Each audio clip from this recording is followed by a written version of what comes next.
Hello guys, welcome to my channel. এবং আজকে আমরা শুরু করব নতুন একটা অ্যানিমেকে, যেটার নাম হচ্ছে উজুমাকি স্পাইরাল ইনটু হরর। এটা একটা হরর অ্যানিমে এবং এটার মাঙ্গা কিন্তু অনেক ফেমাস। এবং এই অ্যানিমেটাকে আরো বেশি ভয়ঙ্কর করার জন্য এটাকে ব্ল্যাক অ্যান্ড হোয়াইটে অ্যানিমেটেড করা হয়েছে। তো এই গোল শেপটাকে তোমরা অবশ্যই চিনে থাকবে, যেটা নারুটোর উজুমাকি ক্ল্যানের সিম্বল, এবং নারুটোর জ্যাকেটের পিছেও কিন্তু এই শেপটা দেওয়া ছিল। তো যেটাকে জাপানিজ ল্যাঙ্গুয়েজে উজুমাকি বলা হয়, যেটার মানে হচ্ছে স্পাইরাল, বাংলাতে যেটাকে ঘূর্ণি বলা হয়। তো এটারই কাহিনী আজকে শুরু করা যাক এপিসোড নাম্বার 1 দিয়ে। তো এটা শুরু জাপানের একটা ছোট টাউন দিয়ে হয়, যেটার নাম থাকে কুরোজো। এখানে আমরা কিরি নামের একটা হাই স্কুল গার্লকে দেখতে পাই। সে বলতে থাকে যে যেই টাইপের কাহিনী সে আমাদের বলতে যাচ্ছে সেগুলো এই টাউনে হওয়া অনেক আজীব কিছু ঘটনার উপর। কিরি তারপর রেলওয়ে স্টেশনে যায় তার বয়ফ্রেন্ড সুইচির সাথে মিট করার জন্য। তারা দুইজনই আলাদা আলাদা স্কুলে পড়াশোনা করে। সুইচি কিরিকে জিজ্ঞাসা করে যে সে কি কখনো এই টাউনটাকে ছেড়ে যাওয়ার বিষয়ে চিন্তাভাবনা করেছে। কিরি তাকে বলে যে সে তার টাউনকে ছেড়ে কেন যাবে। তারপরে সুইচি বলে যে এই টাউনে কিছু আজীব মতো হচ্ছে। সে কিরিকে তার পাশে ড্রেনের পানি দেখায়, যেখানে পানির মধ্যে অনেকগুলো গোল স্পাইরাল তৈরি হচ্ছিল এবং আজকাল টাউনে বাতাসও অনেক দ্রুত বইছিল। এবং সুইচের মনে হচ্ছিল যে এই সবগুলোর ইফেক্ট তার ফাদারের উপরও হচ্ছে। সে অনেক আজীব মতো বিহেভ করা শুরু করেছে। সে তার জবকেও ছেড়ে দিয়েছে এবং সে তার ফুল টাইম তার ঘরের মধ্যে কাটিয়ে দেয়। সাইতো তার ফুল রুম স্পাইরালের মতো শেপ দিয়েই সাজিয়ে ফেলেছিল এবং সে সারাদিন সেই স্পাইরালগুলোকেই দেখতে থাকে এবং সেই সময় তার দুইটা চোখও গোল গোল ঘোরা শুরু করে দেয়। এই কথাগুলো শুনে কিরি অনেক আজীব মনে হয়। সুইচি তারপরে বলে যে একবার ডিনারের সময় তার ড্যাড তার মমের ওপরে অনেক রাগ করেছিল, কারণ খাবারে গোল শেপের কোনো কিছুই ছিল না। তারপরে সে তার স্যুপকে গোল গোল ঘোরানো শুরু করে দেয়, মানে কোনো স্পাইরাল না দেখা পর্যন্ত তার কোনো শান্তি আসতো না। সে গোসল করার আগেও পানিকে গোল গোল ঘুরিয়ে নিত এবং তারপরে সে সেটার মধ্যে গোসল করত। এসব শুনে কিরি একটু হাসা শুরু করে দেয়। সুইচি তাকে বলে যে তুমি যতক্ষণ না তোমার চোখ দিয়ে দেখছো ততক্ষণ তুমি বুঝতে পারবে না যে এগুলো কতটা ভয়ঙ্কর। তারপরে টাউনের সাইরেন বাজা শুরু করে দেয়, যেটা প্রতিদিনই 5টার সময় বাজত। সুইচি সাইরেনের আওয়াজটা সহ্য করতে পারতো না, এমনকি তার টাউনের কোনো কিছুই পছন্দ ছিল না। সুইচি বলে যে এই টাউনটা তাকেও পাগল করে দেবে। সে সব জায়গাতে স্পাইরাল দেখতে পাচ্ছিল এবং এভাবেই বকবক করতে করতে সুইচি সেখান থেকে চলে যায়। কিরি যখন তার বাসার মধ্যে যায় সে দেখতে পায় যে সুইচির ড্যাড সেখানে এসেছিল। সে কিরির ড্যাডের সাথে দেখা করতে এসেছিল, যে মাটি দিয়ে বাসনপত্র বানাচ্ছিল। সাইতো বলে যে এই মাটিকে ঘোরানোর যন্ত্রটা তো আসলে অনেক ইন্টারেস্টিং, একদম একটা স্পাইরালের মতো। সে চাচ্ছিল যে কিরির ড্যাড তার জন্য স্পাইরাল শেপের কোনো একটা জিনিস যেন তাকে বানিয়ে দেয়। জিনিসটা এমন যেটাকে সে দেখে যেন তার চক্কর আসা শুরু করে, এবং সেটা যদি কালো রঙের হয় তাহলে আরো অনেক ভালো হয়। সাইতোর কাছে স্পাইরালটা অনেক রহস্যময় মনে হতো এবং তার মনে হতো যে এই সবকিছুর মধ্যে কোনো অদ্ভুত একটা শক্তি আছে। স্পাইরাল কত অদ্ভুত হয়, তাই না? সাইতো একদম পাগলের মতো কথাবার্তা বলছিল। তারপরে আমাদের কিরির স্কুলের সিন দেখানো হয়, যেখানে কিরির সাথে আজামি নামের একটা মেয়ের ফ্রেন্ডশিপ হয়। কিরি তাকে তার বয়ফ্রেন্ড সুইচির বিষয়ে বলে।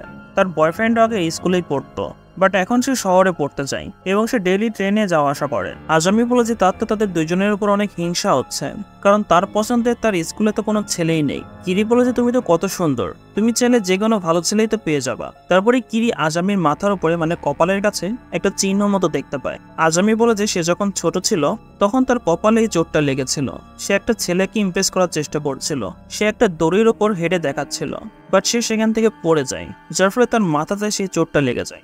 বাট এই ঘটনার পর থেকে তার সাথে সেই ছেলেটার আরো অনেক গভীর ফ্রেন্ডশিপ হয়ে যায়। সেই দিনের পর থেকে আজামি যে ছেলের উপরই তার নজর দেয় সেই তাকে পছন্দ করা শুরু করে দেয়। সম্ভবত এই নিশানের কারণেই সবাই তার উপর অ্যাট্রাক্ট হয়। তারপরে কিরি স্টেশনের কাছে যায় এবং আজকে তার সাথে আজামিও এসেছিল, কারণ সে সুইচির সাথে মিট করতে চাচ্ছিল। সেখানে কিছু ছেলেও দাঁড়িয়ে ছিল যারা আজামিকে দেখে বলছিল যে এই মেয়েটা কত সুন্দর। তারপরে সুইচি সেখানে আসে এবং কিরি আজামির সাথে তাকে মিট করায়। সে সুইচিকে বলে যে আজামি তার থেকে একদম উল্টা কাজ করে। সে থাকে তো শহরে, বাট পড়ার জন্য সে এখানে গ্রামে আসে। আজামিকে দেখে সুইচির একটু আজীব ফিল হয়। সে আজামির পিছে বড় একটা স্পাইরাল দেখতে পাচ্ছিল, যেটা দেখে সে ভয় পেয়ে যায় এবং কিরির হাত ধরে সে সেখান থেকে পালিয়ে যায়। কিরি জিজ্ঞাসা করে যে কি হয়েছে।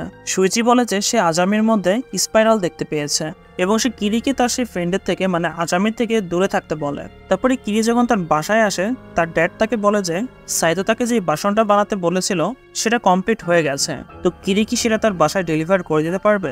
কিরি তারপর সেই বাসনটা নিয়ে সুইচির বাসায় যায়, বাট তখন তার ড্যাড মানে সাইতো বলে যে তার এটার এখন আর প্রয়োজন নেই। সে অলরেডি জানতে পেরেছে যে স্পাইরাল শুধু বাইরে নয়, তার নিজের ভেতরেও আছে। তারপরে সে তার জিহ্বাকে বাইরে বের করে একটা স্পাইরালের শেপ বানিয়ে তাকে দেখায়, যেটা থেকে কিরি একদম ভয় পেয়ে যায় এবং চিল্লিয়ে সেখান থেকে পালিয়ে যায়। তখন সেখানে একটা ডেলিভারি বয় আসে, কারণ সাইতো স্পেশাল একটা জিনিস অর্ডার করেছিল। ওইদিকে সুইচির রাস্তায় আজামির সাথে দেখা হয়।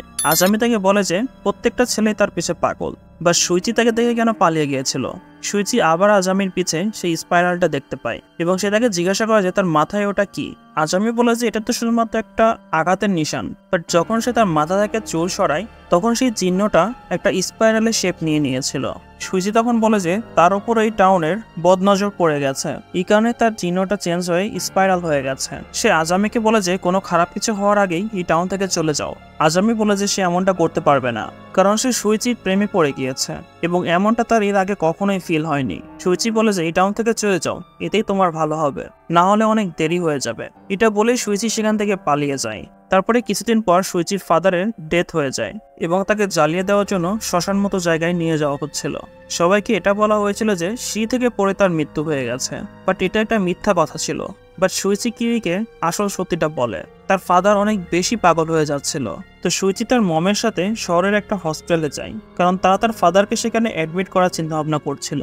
তাদের বাসায় আসতে অনেক রাত হয়ে গিয়েছিল এবং তার ফাদার বাসায় কোথাও ছিল না। তারপরে তারা যখন তার রুমে যায় তখন তারা তার রুমে গোল শেপের একটা বক্স দেখতে পায়, যেটাকে সে স্পেশালভাবে অর্ডার করেছিল।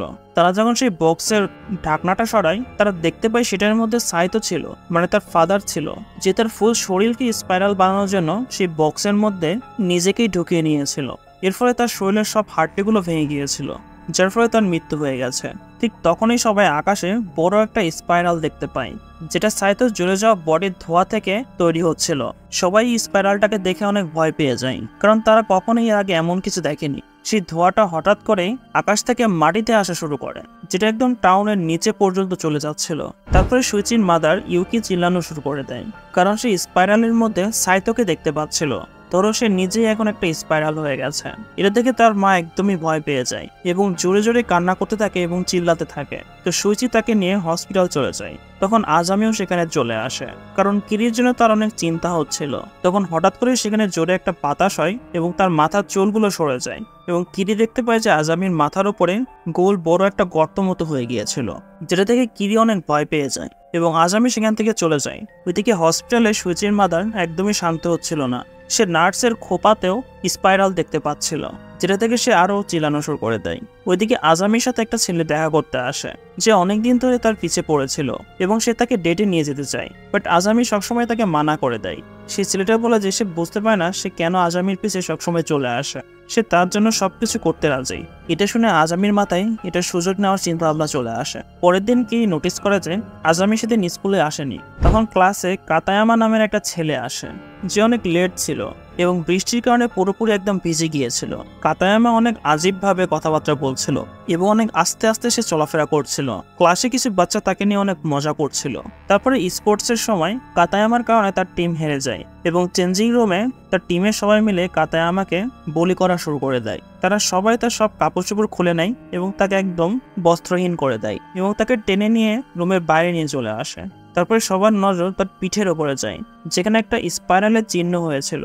তারপরে কিরি হসপিটালে সুইচির মাতার সাথে দেখা করতে যায়। সুইচি বলে যে তার ফাদারের মৃত্যুর পর থেকেই তার মম স্পাইরাল কোনো জিনিসকেই অনেক ভয় পাওয়া শুরু করে দেয়। তার চুলেও সে স্পাইরাল দেখতে পাচ্ছিল, যার ফলে সে তার সব চুলই কেটে ফেলে। এমনকি সে তার আঙ্গুলের ফিঙ্গারপ্রিন্টসের মধ্যেও স্পাইরাল দেখতে পাচ্ছিল।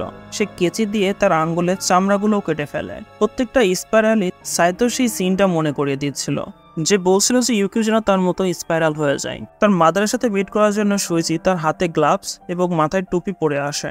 সে ডক্টর এবং নার্সকেও বলে দিয়েছে কোনো গোল জিনিস যেন তার মাদারের সামনে না নিয়ে যাওয়া হোক। এখন তার মাদার একটু সুস্থ আছে এবং সে ঠিকঠাকভাবে ঘুমাতে পারছে। তারপরে এক রাতে কিরি আজামিকে দেখতে পায়, যে তার মাথাতে বড় একটা টুপি পড়েছিল। কিরি তাকে জিজ্ঞাসা করে যে সে এতদিন ধরে কোথায় ছিল। আজামিও তখন বলে যে তার একটা চোখ ঠিক নেই।